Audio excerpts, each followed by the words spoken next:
So, yeah, I mean, actually, this is guidance that goes back some years, actually. The original guidance was 2010. It's been updated since then. But what this is, it's sexuality education for very young children, and it's guidance that's put out by the WHO.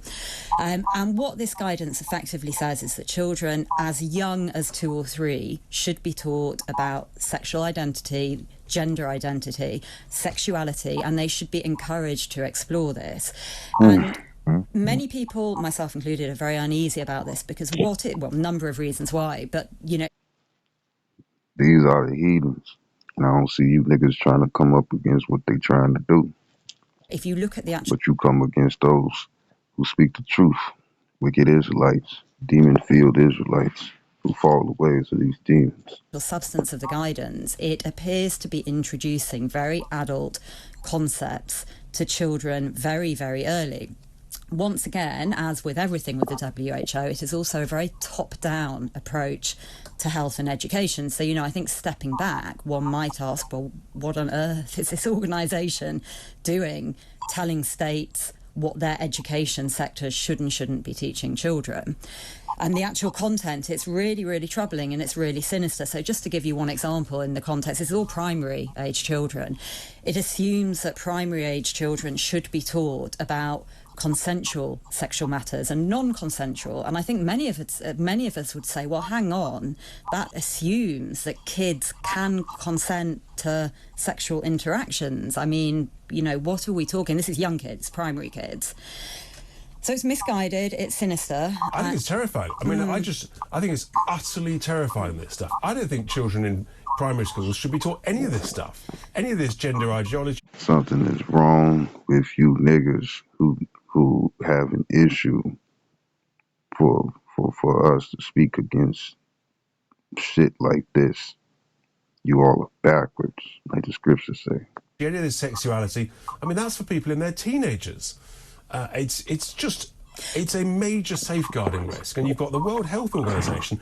The thing is, if you don't understand something, I generally say, well, follow the money. What are the vested interests in all of this? Well, I mean, there's huge vested interest in the World Health Organization. I don't know about this guidance, actually. That I don't know. I think what is surprising about when this story broke, which it did, you know, it's across some of the papers today, the World Health Organization were approached to say, well, look, will you retract the guidance? You know, it is quite old guidance. And they won't. They stick by the guidance. And not only that, they have an implementation guide. So, and that is across a global implementation of this guidance. And there was a report issued a couple of years ago saying, actually, this guidance is, and I can't remember the exact figure, but it's only partially implemented across the globe. And that's not good enough. You know, we want all countries to adopt this sexuality education guidance. And it does look like some countries, so our government says it has not relied on it, it has not incorporated the guidance. We do know that other countries have, so it looks like Wales refer back to the guidance in their national sex education curriculum. So, you know, this has an impact and it permeates through, and I think it's many parents would be very shocked to understand that these policies. And this is why it's so important we talk about it, because most parents in Wales will have no idea that, in fact, I didn't realise that Wales would. I mean, this is just utter madness. And then you've got concerns about the World Health Organization taking sort of essentially authoritarian powers in future pandemics. But before you know it, this will sort of extend into other areas like this. It will, and I think, you know, it's a separate issue, but what the World Health Organization are proposing to do under the international health regs is exactly that. It's to give themselves binding powers that would, as the regs are currently written, override national sovereignty.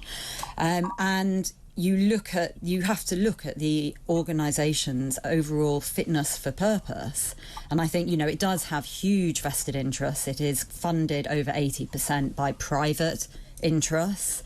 You know, pharmaceutical companies are very heavily represented in that funding. So this is not a democratic organisation. It's not an organisation funded by national governments. It's a funded organisation where private interests get to dictate policy. It's truly unbelievable. But I want, you know, if we've got British representatives like Sir Jeremy Farrar on there as a chief scientist, I mean, I just think it's basic common sense that children shouldn't be taught this stuff, and he should be standing up and saying this guidance should be ignored. It's wrong. Yeah, this should be a huge issue because I think many of us would say, why are we a member of an organisation that thinks this is appropriate for young children? Well, we need to learn more.